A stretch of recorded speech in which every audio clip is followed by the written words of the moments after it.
வணக்கம். இன்றைக்கி திங்கக்கிழமை, மண்டே மோட்டிவேஷன்.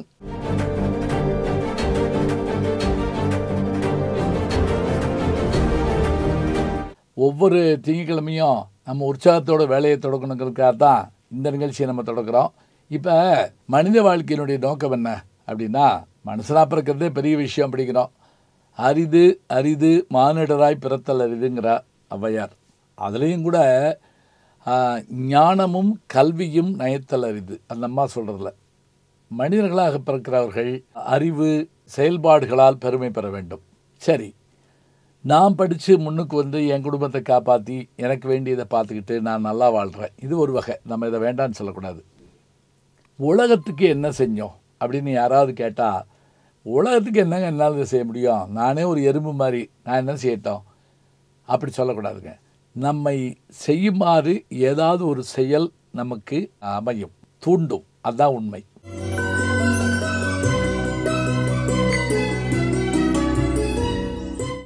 ஆயிரத்தி 1890 திண்டிவனம் பக்கத்தில் ஒரு அமெரிக்க மிஷினரி குடும்பம் வந்து தங்கியிருக்குது.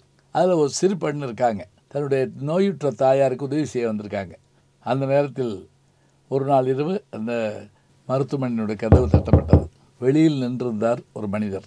அவர், அம்மா, நீங்கள் வந்து என் மனைவி பிரசவ வேதனையில் படாத பாடுபட்டுக்கிட்டு இருக்கா, நீங்கள் வந்து பார்க்கணும். அந்த பெண் சொன்னாங்க, நான் மருத்துவர் இல்லை, எங்கள் அப்பா தான் மருத்துவர், அவர் வெளியில் போயிருக்காருன்னு. அப்பா மருத்துவரா? ஆண் தானே? ஆண் பார்க்கக்கூடாதுமா, என்னுடைய மனைவி வந்து பிரசவத்தில் இருந்தாலும் எங்கள் வழக்கப்படி ஆண்கள் வந்து பார்க்கக்கூடாது, போயிடுறாரு. இந்த பெண்மணி என்ன செய்யறதுன்னு தெரியாமல் இருக்காங்க. காலையில் 3 மணிக்கு மீண்டும் கதவு தட்டப்படுது. வேறு ஒரு மதத்தை சேர்ந்த ஒருத்தர் நிற்கிறார். அவர் இதே மாதிரி சொல்கிறார், என்னுடைய மனைவிக்கு பிரசவம் பார்க்கணும், வாங்க. நான் டாக்டர் இல்லை, அப்பா தான் வந்து பார்க்கணும். ஆஹா, எங்கள் வீட்டில் எங்கள் மதத்தின்படி எங்களுடைய வீட்டு பெண்களை மற்றவர்கள் யாரும் பார்க்கக்கூடாது. அவர் போயிடுறாரு. இந்த பெண் என்ன செய்யறதுன்னு தெரியாமல் தவிக்கிறார். அதிகாலை நேரத்தில் பெரும் அழுகுரலோடு 2 பேருடைய அந்த உடம்பு தூக்கி செல்லப்படுகிறது. 2 பேரும் பிரசவ வேதனையால் மருத்துவ உதவி இல்லாமல் இறந்து போகிறார்கள். இந்த பெண்ணு பார்த்தா, இனி இது நிகழக்கூடாது, இந்த நாட்டில் நிகழக்கூடாது. நான் மருத்துவத்துக்கு படிப்பேன், ஏற்கனவே படித்திருந்த படிப்போடு மருத்துவத்துக்கு படிப்பேன். போய் மருத்துவம் படித்தாங்க. படித்து முடித்ததோடு மட்டும் இல்லை, இந்தியாவுக்கு வந்தாங்க.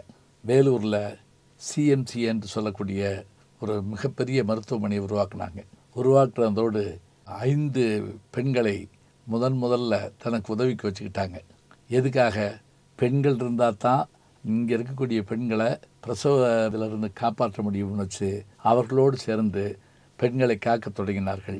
அப்படி பெண் பிரசவ வேதனையில் தவித்த போது அவள் உயிரை காப்பாற்றுவதற்காக அந்த பணியை ஏற்க வேண்டும் என்பதற்காக தான் மருத்துவ பணியை கற்றதோடு தன்னுடைய நாட்டை விட்டு தன்னை காதலித்தவரை ஏற்றுக்கொள்ளாமல், நான் இதற்காக இந்த உலகத்தில் பிறக்கவில்லை, என் வேலை வேறு வேலை என்று சொல்லி தமிழ்நாட்டுக்கு வந்து ஒரு மருத்துவமனையை உருவாக்கி பெரும் சாதனைகளை புரிந்த ஒரு பெண்மணி தான் ஐடாஸ் கட்டர் என்று அழைக்கப்படுகின்ற மருத்துவ பெண்மணி.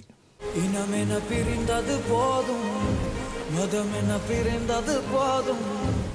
1870 அவர் அமெரிக்காவிலே பிறந்து, பிறகு அவருடைய தந்தையார் குடும்பம் ஒரு மருத்துவ துறையை சார்ந்த குடும்பம் ஆதலால் கிறிஸ்துவ மிஷனரியாக அவர்கள் இந்தியாவுக்கு வருகிறார்கள். இங்கு வந்த அந்த பெண்மணி தான் தன்னுடைய வாழ்க்கையில் இத்தனை மாற்றத்தை ஏற்படுத்தி கொண்டு 1960 வரை 90 வயது வரைக்கும் வாழ்ந்து பெண் மருத்துவர்களை, பெண் செவிலியர்களை உருவாக்கி காட்டினார். எத்தனையோ பெண்களுடைய உயிர் காக்கப்பட்டது. எப்படி சில நேரங்களில் மூட நம்பிக்கைகளால், நாம் சில பழக்க வழக்கங்களால் பல உயிர்களை இழந்து நிற்கிறோம் என்பதை அறிந்து அவர்கள் மனதும் நோகாமல் அதற்கு மாற்றி என்ன செய்ய வேண்டும் என்பதை கருத்திலே கொண்டு தான் அந்த செயல்பாட்டை செய்து காட்டிய அந்த பெண்மணி தான் ஐடாஸ் கட்டர்.